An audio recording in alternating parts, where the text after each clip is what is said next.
Proper number 12, Irish whiskey.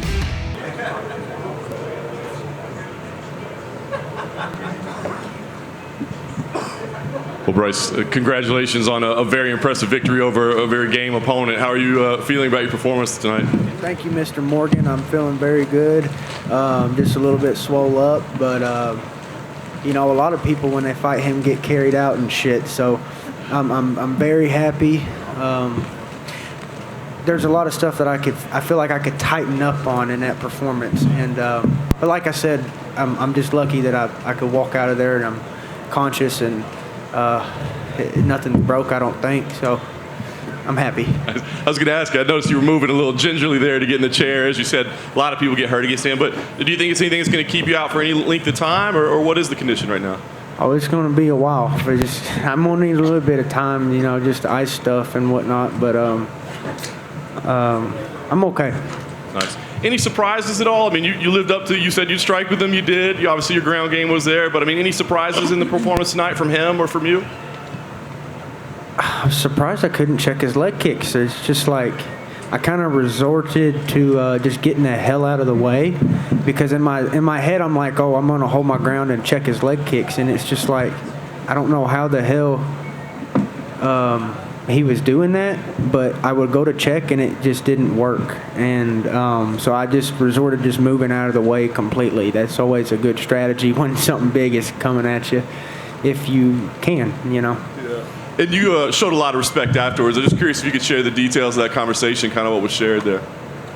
Right after the fight, I just said that how much I respected him. I told him he was a legend, and then he said he respected me as well. And I said I just love that, you know, you got wife and kids. I said that's something that's just, you know, I'd love to be there at that point in my life one day, you know, so I can look up to him in that aspect. And I said I love how you love God. And I said, would you like to say a prayer? And we said a prayer. That's amazing. And then on the mic, you know, you use your mic time to do a pretty amazing gesture. Talk about giving away 50% of your purse to charity. I'm just curious, I guess, kind of what your motivation, why that charity, and just, I mean, that's not an insignificant amount of money, obviously. Yeah, Dana White came up to me after the fight, and he said, don't give your money. I'm going to give the $45,000. And I'm still going to give some money, you know. But he told me, he said, don't give any of your money. It's going to be mine, and I'm going to take care of it. And I'm still going to do something because I just need to. But there will be more than $45,000. We have people coming out of the woodwork. And so I'm planting a seed. And we're going to watch this thing grow. And, you know, it's all about giving back. Like I said, this ain't going to be about just hurting people. When I'm done, we're going to help people. Why was that charity the one that was important to you? Well, children are some of the most precious things on the planet, brother. I mean, and I see so much evil and wickedness in the world, and so much greed and people killing for money, and it makes me sick. I want to do the exact opposite. And do you know what the greatest thing that I can do in that cage is? What's that? It's inspire. That's the greatest thing that I can do in that cage, is inspire people. And let me tell you why. Because me, by myself, I really can't do shit. My $45,000, when it comes to medical professions, really ain't shit. That shit's gone in one surgery. That shit's gone in a couple skin grafts. You see what I'm saying? But if I can inspire you, and you, and you, and you, and you, then it's limitless. You see what I'm saying? It keeps going. It's perpetual. And so the greatest thing that I can do is inspire. And I really feel like I've done that, and I really feel like I owe that to God. That's pretty amazing. So is this going to be kind of a core philosophy for the rest of your fighting career? Every time I fight, there will be children healed through the fight. Yeah. That's awesome. Last thing for me, obviously that's amazing, but we do have to talk about your fighting career. I mean, you're climbing up the ranks, right? I mean, have you thought about, I know you want to heal up, take some time, but are there names? Is there a date? I mean, where do you feel like you belong now that, you know, you've picked up this big win? Well, I feel like I want a title shot, but, you know, I'm just waiting in the lunch line. You know, I'm not going to try to cut in the lunch line. I'm just doing everything that I got to do to earn my spot. And, you know, obviously I'm going to say title shot if you ask me what I want. Bryce Rover, I don't know if you're someone that watches tape, but a lot of people online saying that this fight looks very reminiscent of Edson's fight against Habib. You know, he just couldn't get up for 3 rounds. So, A, are you someone that did watch tape, and is that you saw weaknesses from his past fights that you could exploit? Yes, when you're watching an enemy, you need to, and he's no longer an enemy, by the way. He's my brother now. But in that cage, in that 15 minutes, he is the enemy. And yeah, you have to respect his strengths, and you have to know his weaknesses, and you have to know your strengths, and you have to know your weaknesses. Now that fight week is over. How was this whole fight week experience for you? You were pretty heavily included in the embedded. You got a big pop from the crowd. 20,000 people just watched you beat Edson Barboza. So now that it's over, how was fight week? This whole experience for you? Really, my vocabulary and my words and stuff really don't do it justice, brother. It was so amazing that I just feel like my life has a purpose, and it's awesome. Hey, Bryce, right here in the back. What's up, brother? So I touched on a little bit during media day, but I want to ask you, you talked about one day you do want to see yourself, and you imagine yourself, what would it be like in those big fights, in the title fights, in the #1 contender fights? And I want to ask you, how do you imagine it? When you think about how you see yourself there, what do you see in your imagination? I see myself having the ability to beat anybody. And of course, there's going to be obstacles, and anybody has the ability to beat me too. That's the flip side of that coin. But through proper preparation and sacrifice and hard work, like I said, I have the ability to beat anybody. What parts of your game are you most proud of in the growths that you've made in the gym and just growing as a martial artist? I'm the most proud of my people around me, the coaches and the teammates that have been with me since I started. And my final question, obviously faith is something, it's like a merry-go-round. You can't just be on when it's good. You have to be there when it's bad also.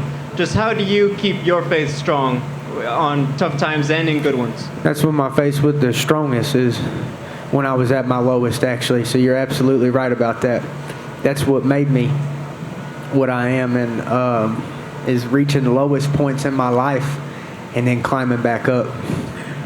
Thank you. Congratulations. Thank you. Just to touch upon that a little bit, you said that you were a warrior of God, and I'm just wondering, at what point in your life did he recruit you?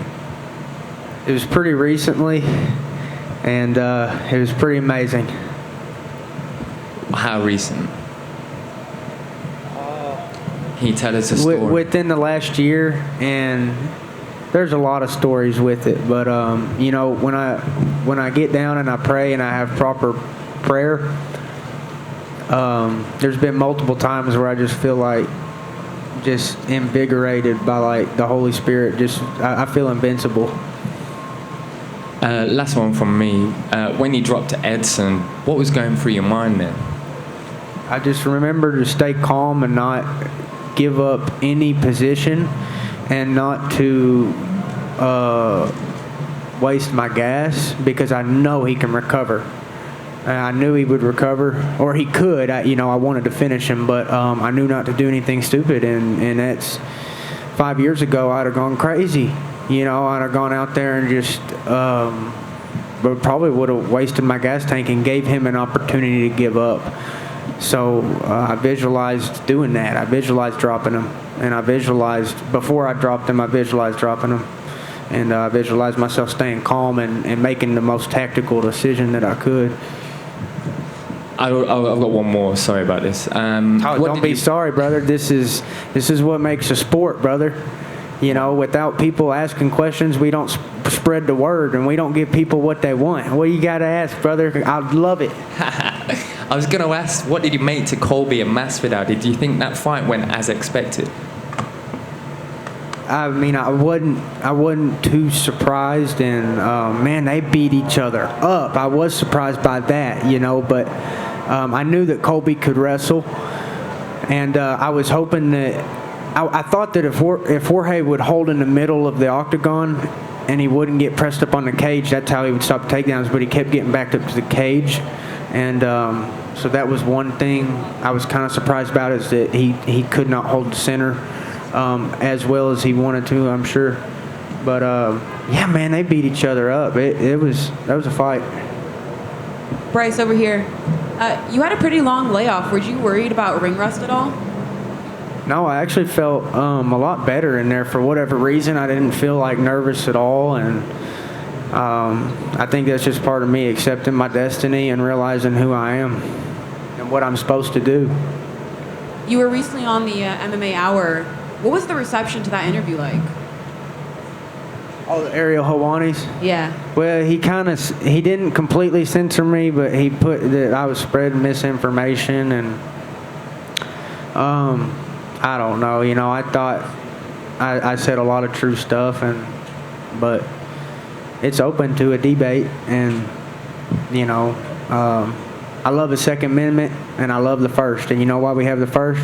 Because we have the Second. Thoughts on the Canadian truckers at all? I love them. All right, thanks, Bryce. All Thank from you. me. Thank you. Thank y'all so much. Appreciate you guys. There are lots of ways to support our brave first responders. Drinking a rich and smooth proper Irish whiskey is one of them. For every bottle of proper number 12 we sell, a donation is made to first responders. Here's to the proper heroes. Shlonda.